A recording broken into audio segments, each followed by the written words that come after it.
Hello बच्चों, तो कल हमने आपका हाइपोथैलेमस और पिट्यूटरी का कनेक्शन देख लिया था। कल हमने पिट्यूटरी की स्ट्रक्चर पढ़ ली थी सबने, ठीक है। अगर हमने पिट्यूटरी की स्ट्रक्चर पढ़ ली है तो आज हम पिट्यूटरी के हार्मोन्स की बात करते हैं, ठीक है।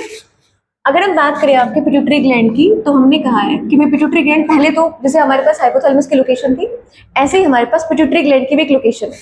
पिट्यूटरी ग्लैंड आपकी एक बोनी कैविटी,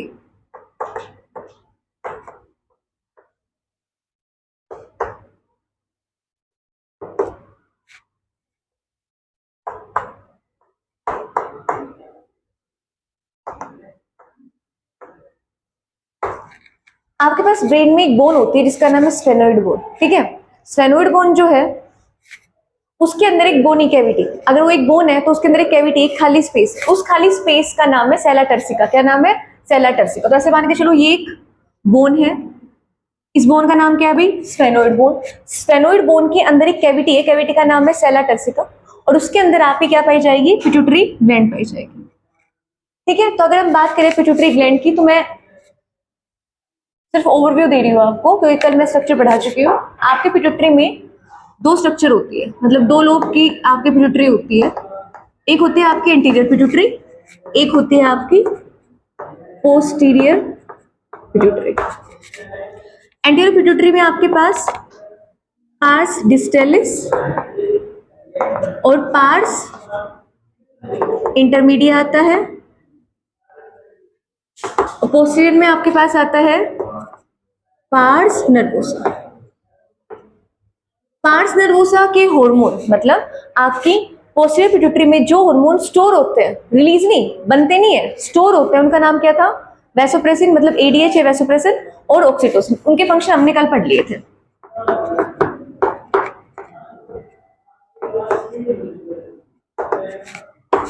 और ऑक्सीटोसिन, इसके फंक्शन हम कल पढ़ चुके हैं।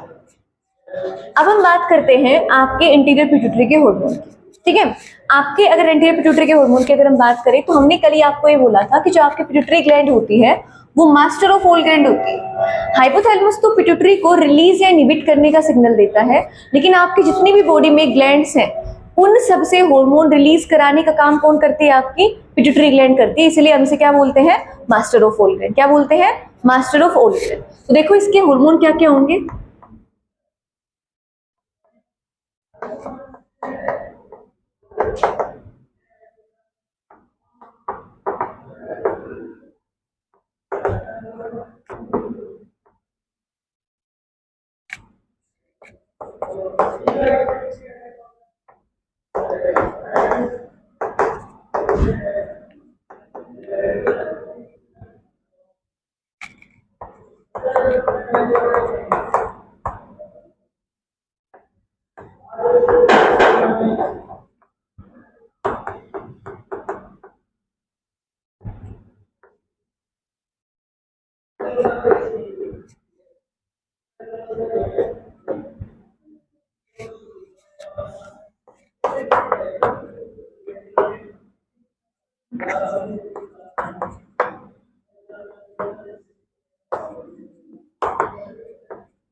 बेटा साथ साथ लिखते रहो।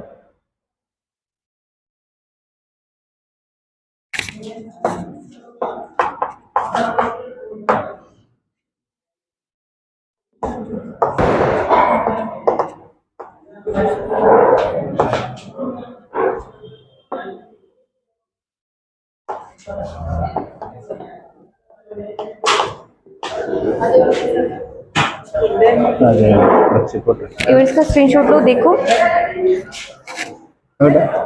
ना ना बेटा ये कर, और बेटा ये मेरा साथ लिया है।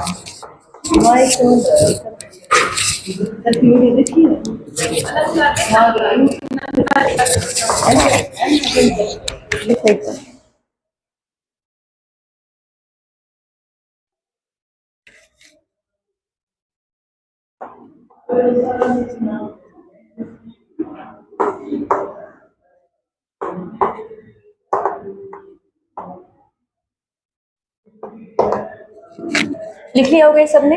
एक बार ध्यान दो। आपके जो पिट्यूटरी ग्लैंड होती है वो आपकी सबसे ज्यादा हार्मोन रिलीज करती है, और ये आपकी जितनी भी बची हुई ग्लैंड है उनको सिग्नल देती है कुछ ना कुछ रिलीज करने के लिए। तो एक बार ध्यान दो सारे बोर्ड पे। आपको जो पहला हार्मोन है जो आपकी पिट्यूटरी ग्लैंड रिलीज करती है वो कौन सा था? एफएसएच। एफएसएच की फुल फॉर्म क्या थी बेटा? Follicular stimulating hormone. दूसरा हार्मोन है आपका एलएच, ल्यूटिनाइजिंग हार्मोन। याद करो कल की क्लास में मैंने आपको बताया था कि एफएसएच जो होता है वो मेल और फीमेल दोनों में काम करता है, और एलएच भी कहाँ काम करता है? मेल और फीमेल दोनों में काम करता है। तो उनके फंक्शन तो हमने पढ़ लिए थे। अब सीधा याद रखो, अगला जो आपका हार्मोन है जो आपकी पिट्यूटरी ग्लैंड रिलीज करती है वो है एसीटीएच, एडेनो कोर्टिकोट्रोपिक हार्मोन। मतलब ये करती क्या है? ये आपकी एड्रिनल ग्लैंड को सिग्नल देती है कि अब तुम अपने खुद के हार्मोन रिलीज करो। तो एसीटीएच कौन सा हार्मोन है? जो एड्रिनल ग्लैंड को क्या देगा? सिग्नल कि अब तुम्हें फर्दर जो हम आगे पढ़ने वाले हैं एड्रिनल ग्लैंड को हम आगे पढ़ेंगे, वो हार्मोन रिलीज करने की क्या देगा? आपको सिग्नल देगा। टीएसएच ये आपकी थायराइड ग्लैंड को सिग्नल देती है कि भाई तू क्या कर, अपने खुद के हार्मोन रिलीज करना शुरू कर। तो टीएसएच की फुल फॉर्म क्या है? थायराइड स्टिमुलेटिंग हार्मोन, जो थायराइड ग्लैंड को स्टिमुलेट करेगा फर्दर अपने खुद के हार्मोन्स रिलीज करने के लिए। अगर हम बात करें अगला जो हार्मोन है वो आपका ग्रोथ हार्मोन है। कल हमने देखा था कि pituitary gland growth hormone release करती है ग्रोथ बढ़ाने के लिए, उसके अगेंस्ट आपका हाइपोथैलेमस सोमेटोस्टेटिन रिलीज करता है उसको रोकने के लिए। तो जो आपका ग्रोथ हार्मोन रिलीज होता है आपकी बॉडी में वो किसके हेल्प से हो रहा होता है? आपकी पिट्यूटरी ग्लैंड की हेल्प से हो रहा होता है। किसकी हेल्प से हो रहा होता है? Pituitary gland. अगर हम बात करें प्रोलैक्टिन, ये याद रखना एक हार्मोन होता है जिसका नाम है प्रोलैक्टिन। बेटा प्रोलैक्टिन जो होता है वो हार्मोन पिट्यूटरी ग्लैंड रिलीज करती है जब फीमेल प्रेग्नेंट होती है तब। ये हार्मोन बेटा फंक्शन करता है फीमेल की मेमोरी ग्लैंड। किस पे? मेमोरी। मेमोरी ग्लैंड, वो मेमोरी नहीं, मेमोरी। मेमोरी मतलब वो वाली ग्लैंड जो फीमेल के अंदर मिल्क प्रोडक्शन का काम करती है। क्या काम करती है? Milk production. तो जो प्रोलैक्टिन हार्मोन होता है ना बेटा वो मिल्क फॉर्मेशन कराता है। क्या कराता है? Milk formation. और जब पार्चुएशन के टाइम या फिर डिलीवरी के टाइम आपका फीमेल में ऑक्सीटोसिन रिलीज होता है ना, तो वो करवाता है मिल्क इजेक्शन का टाइम। मतलब मेमोरी ग्लैंड में मिल्क बनवा कौन रहा होता है? प्रोलैक्टिन। और जब प्रेगनेंसी अचीव हो जाती है तो उसके बाद आपका वो वाला हार्मोन जो उसको इजेक्ट कराने का मतलब मिल्क को मेमोरी ग्लैंड से बाहर निकलवाने का काम करता है वो कौन करता है? आपका ऑक्सीटोसिन। कौन करता है? ऑक्सीटोसिन।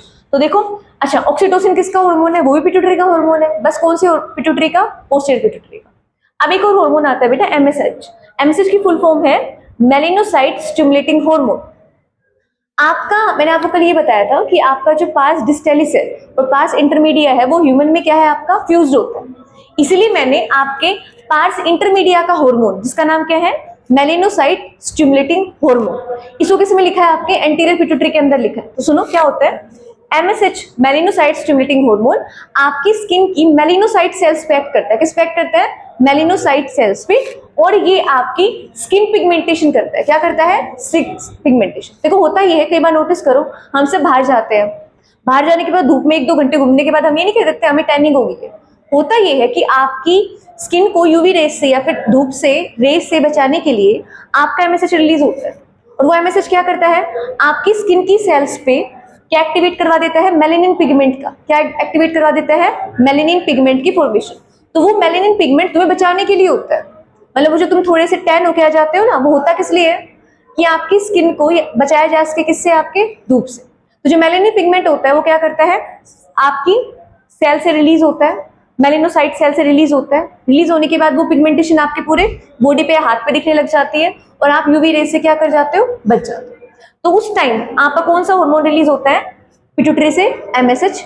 एमएसएच क्या करता है? आपकी स्किन की सेल में कौन सा पिगमेंट रिलीज करवाता है? मेलेनिन। कौन सा पिगमेंट रिलीज कराता है बेटा? मेलेनिन। एक तो ये होता है। और जैसे बहुत हमारे पास बहुत डार्क और लाइट स्किन कलर पाए जाते हैं ना, वो भी मेलेनिन पिगमेंट की वजह से पाए जाते हैं। किसकी वजह से पाए जाते हैं? मेलेनिन। जो लाइट स्किन कलर होते हैं उनमें मेलेनिन पिगमेंट कम होता है, और जो डार्क स्किन कलर होते हैं उनमें मेलेनिन पिगमेंट ज्यादा होता है। तो मेलेनिन पिगमेंट स्किन की पिगमेंटेशन के लिए जरूरी है। किसके लिए जरूरी है? स्किन की पिगमेंटेशन के लिए। देखो ये सारे हार्मोन जब अपने आप को रिलीज करते हैं तो ये अपने पर्टिकुलर ऑर्गन के पास जाते हैं और वहां कहते हैं कि अब तुम अगला हार्मोन क्या करो? रिलीज करो। हमने क्या कहा? पिट्यूटरी ग्लैंड मास्टर है सारे ग्लैंड्स की, मतलब वो बताएगी तुम्हें काम करना है या नहीं। अच्छा, और हाइपोथैलेमस क्या करेगा? वो बताएगा कि अब तू रिलीज करवा दे या फिर अब तू इनहिबिट करवा दे। ये बात समझ आई? अब देखो एक बात याद रखना, जितने भी हम यहाँ पे ग्लैंड्स पढ़ने वाले हैं, सबसे पहले ग्लैंड की स्ट्रक्चर, अगर हमारे पास स्ट्रक्चर है तो लोकेशन, उसके बाद उसके सारे हार्मोन के फंक्शन, और लास्ट में हम पढ़ेंगे अगर इनमें से कोई भी हार्मोन के एक पर्टिकुलर हार्मोन ले लेंगे, वो अगर ज्यादा हो रहा है या कम हो रहा है, मतलब ज्यादा मतलब हाइपर कंडीशन में है, कम मतलब हाइपो कंडीशन में है, तो हमारे अंदर बीमारी कौन कौन सी हो सकती है। तो यहाँ पे हमारे पास एनसीईआरटी में सिर्फ एक हार्मोन का जिक्र कर रखा है आपके पिट्यूटरी ग्लैंड को लेकर। देखो समझो,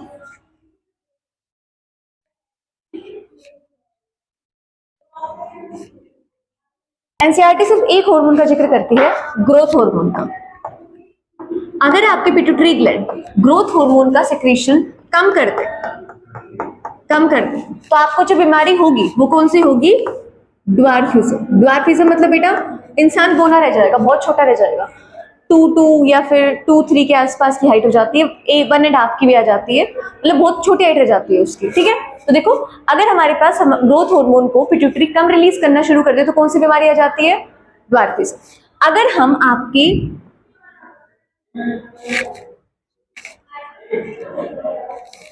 हम आपके चाइल्ड में ग्रोथ हार्मोन को कम करवा दें तो ड्वार्फिज्म था। अगर हम चाइल्ड में ग्रोथ हार्मोन को ज्यादा करवा दें तो देखना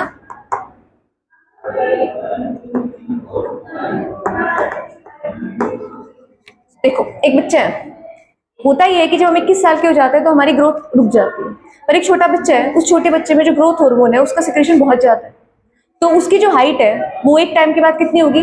ज्यादा से ज्यादा बढ़ने लगेगी। जैसे खली था, खली के साथ क्या हुआ है, जब वो बच्चा था ना तब उसके अंदर ग्रोथ हार्मोन का रिलीज बहुत ज्यादा था, तो ग्रोथ हार्मोन रुका ही नहीं, रिलीज होता गया बचपन से।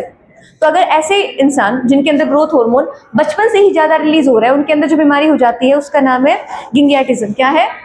जियांटिज्म या फिर गिंगियाटिज्म। तुम जियांटिज्म से याद रख लो, क्या है? जियांटिज्म। इसमें क्या होता है, इंसान की हाइट नेचुरली बहुत बड़ी हो जाती है, 6-7 फुट के आसपास चली जाती है।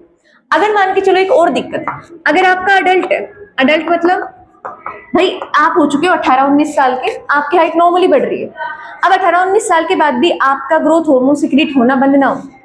अडल्ट में अगर ग्रोथ हार्मोन ज्यादा सिक्रीट हो जाए तो उसके अंदर कुछ प्रॉपर्टीज आ जाती है, जैसे उसके हाथ और पैर या फिर फेस में मतलब डिसफिगर हो जाते हैं, उसके हाथ पैर और फेस मतलब थोड़े से अजीब से स्ट्रक्चर्स के हो जाते हैं। और ये जो बीमारी है बेटा, ये आपकी डेथ भी कॉज कर सकती है, क्योंकि इस बीमारी के बारे में शुरुआत में पता नहीं चलता।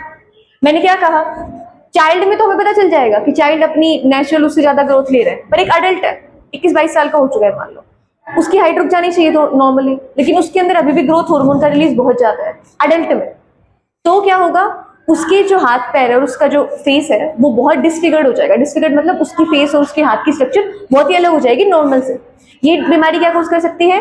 डेथ भी कोज कर सकती है, और इस बीमारी का नाम है एक्रीमोगैले। क्या है? एक्रीमोगैले। ठीक है, तो देखो ग्रोथ हार्मोन के डिसफंक्शन की वजह से आपके पास कितनी बीमारी देखने को मिली? आपके पास 3 बीमारी देखने को मिली। सबसे पहले क्या थी, अगर ग्रोथ हार्मोन बचपन से ही कम है तो बीमारी ड्वार्फिज्म। अगर बेबी के अंदर बचपन से ही ग्रोथ हार्मोन ज्यादा हो रखा है तो बीमारी जियांटिज्म। अगर अडल्ट के अंदर ग्रोथ हार्मोन रिलीज होना ज्यादा शुरू हो रखा है, अडल्ट का रुक ही नहीं रहा ग्रोथ हार्मोन, तो आपकी एक्रीमोगैले। डेथ किस में कोज हो सकती है? लास्ट वाली बीमारी में, क्योंकि ये बीमारी पता ही नहीं चलती है कि कब आपकी कोज हुई है। एक बार ये नोट करो बेटा।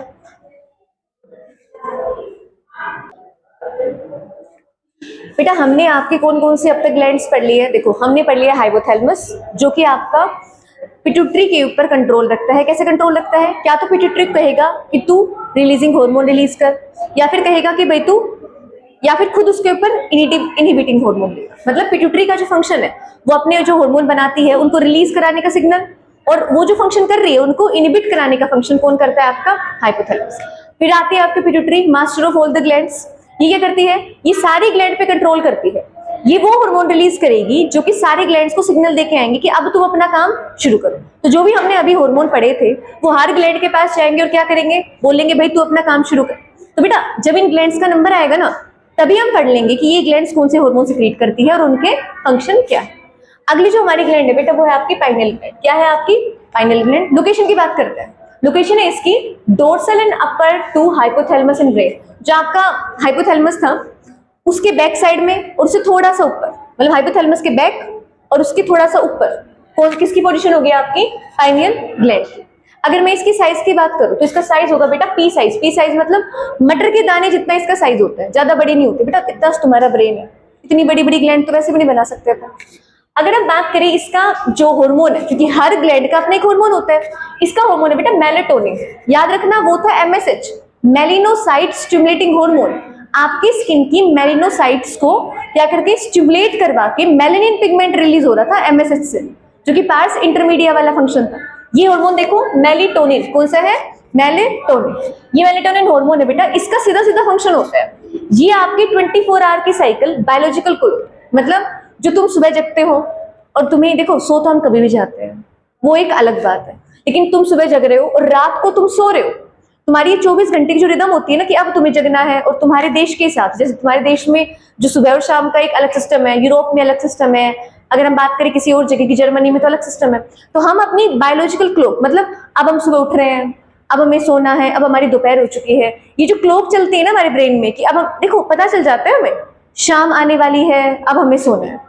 वो अलग बात है हम जानबूझ के रात को जगते हैं, लेकिन देखो दिमाग को तो 8-9 बजे पता चल जाता है कि अब सोना है। तो ये आपकी क्लॉक है बेटा।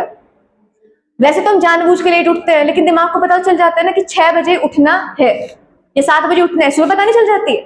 ये सारी जो क्लॉक होती है ना दिमाग में जो सेट होती है, इस क्लॉक को कौन रेगुलेट कर रहा होता है, आपका मेलाटोनिन। कौन सा, मेलाटोनिन। इसीलिए जो आपका ये जो जिनको नींद नहीं आती ना, इंसोम्निया होता है, उन लोगों को मेलाटोनिन की टेबलेट्स दी जाती है, क्योंकि टेक्निकली आपकी जो नींद का पोर्शन है, आपके जगने का पोर्शन है, उसे कौन कंट्रोल कर रहा है, मेलाटोनिन। अगर आप उसको मेलाटोनिन की टेबलेट्स दोगे तो उसको नींद आराम से आएगी, उसकी क्लॉक क्या हो जाएगी, सेट हो जाएगी। ठीक है, तो देखो ये आपकी 24 आवर्स की साइकिल, मतलब स्लीप और वेक की साइकिल को, कब सोना है कब जगना है, उसको कौन कंट्रोल कर रहा होता है, आपका मेलाटोनिन। नोटिस करो जब आपको अंधेरा दिखा दिया जाए, देखो अब तो हम दिन में भी अंधेरा करके सो जाते हैं, लेकिन पहले क्या होता था, जब अंधेरा आने लगता था ना आंखों के सामने, तो आंखों की जो सेल्स होती थी वो एक्टिवेट हो जाती थी कि अब भाई हमें सोना है। रोशनी पड़ जाती थी तो क्या सोचती थी, अब हमें जगना है। तो वो उस टाइम जो हार्मोन पीक पे होते हैं या कम होते हैं, वो कौन से होते हैं, आपके मेलाटोनिन। कौन सा होता है बेटा, मेलाटोनिन।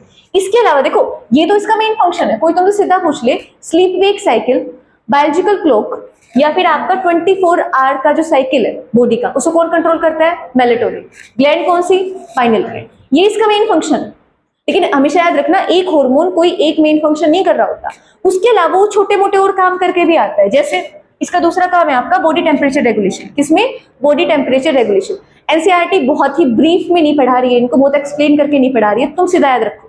कैसे याद रखोगे कि आपकी बॉडी टेम्परेचर क्या करती है, रेगुलेशन। मतलब ठंडा है तो बाहर ठंडी है तो अंदर थोड़ा गर्मी बनाए रखेंगे, बाहर गर्मी है तो अंदर थोड़ा सा ठंडी बनाए रखेंगे। अगर बात करें फीमेल्स में, मैं मेल्स की बात नहीं कर रही, फीमेल्स की बात कर रही हूँ। अगर फीमेल्स में आपकी पाइनियल ग्लैंड में थोड़ी भी डिस्टर्बेंस आ जाती है, ये पाइनियल ग्लैंड थोड़ा सा भी अपना डिसफंक्शन कर रही होती है, तो आपकी जो फीमेल्स में मेंस्ट्रुअल साइकिल है बेटा वो डिस्टर्ब हो सकती है।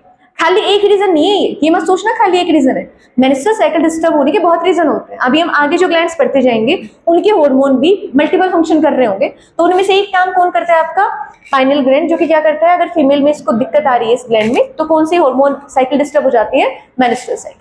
लास्ट फंक्शन है बेटा इसका help in body defence. Defence मतलब बॉडी में जो फॉरेन पार्टिकल्स आते हैं उनके खिलाफ जो हम लड़ते हैं, तो डिफेंस मैकेनिज्म होता है हमारा, उस डिफेंस को थोड़ा स्ट्रॉन्ग रखने में कौन हेल्प करता है, आपका पाइनियल ग्लैंड।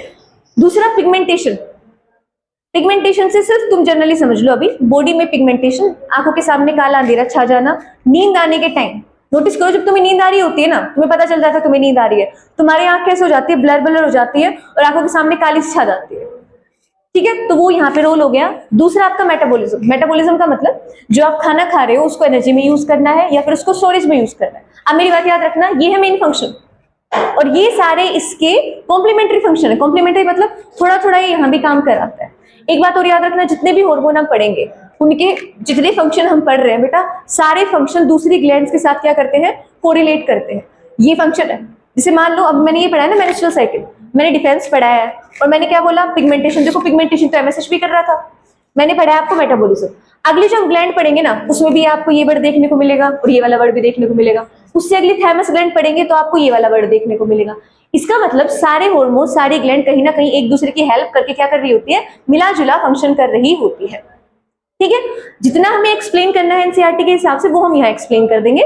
बाकी जो चीजें हैं वो हम एक्सप्लेनेटरी वे में नहीं पढ़ेंगे, हम पढ़ेंगे कितना लाइंस में कि इतना है तो ये इसका फंक्शन, ये बात समझ आ जाएगी। ठीक है बेटा, आज के लिए इतना ही बहुत है। अगली क्लास में हम आपकी अगली ग्रेड करेंगे। Thank you.